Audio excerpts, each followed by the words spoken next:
শুধুমাত্র একটা নেকির জন্য কিয়ামতের মাঠে কেউ কারো হবে না। যদি কেউ সুপারিশ করতে পারে এটা হলো আপনি আমার নবী। সুবহানাল্লাহ। একমাত্র আমার নবীকে দেওয়া হবে সুপারিশ করার অনুমতি।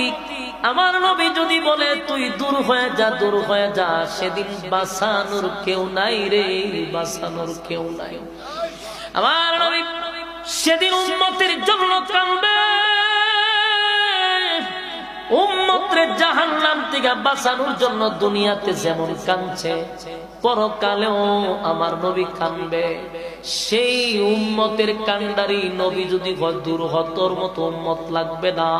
হায় হায়, আপনার অবস্থা কি হবে, আপনার অবস্থা কি হবে, ভয়াবহ পরিস্থিতি হবে। পানি যদি পান না করে হাসরের মাঠে গিয়া ঢুকে, সূর্যটা কাছাকাছি, মাথার মগজ ছিটকায়া পড়ে যাবে, জিহ্বাটা কুকুরের মতো লম্বা হয়ে যাবে। একদিন দুই দিন নয়, বছরের পর বছর, হাজার বছর পর্যন্ত দাঁড়ায় থাকতে হবে।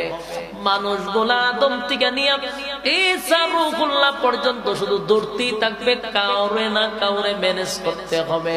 আদম নবীও ম্যানেজ করতে পারে নাই, নূহ পয়গম্বর কেউ পারে নাই, ইব্রাহিম খলিলুল্লাহরেও পারে নাই, মুসা কালিমুল্লাহরেও পারে নাই। সমস্ত নবীরা বলবে ইয়া রাব্বি নাফসি, আজকে আমার কি উপায় হবে গো? নবীদের কোনো গুনাহ নাই, কোনো গুনাহ নাই। আমরা আহলে সুন্নাত ওয়াল জামাতের আকীদা হলো সমস্ত নবীরা মাসুম, সমস্ত নবীরা মাসুম, তাদের কোনো গুনাহ নাই।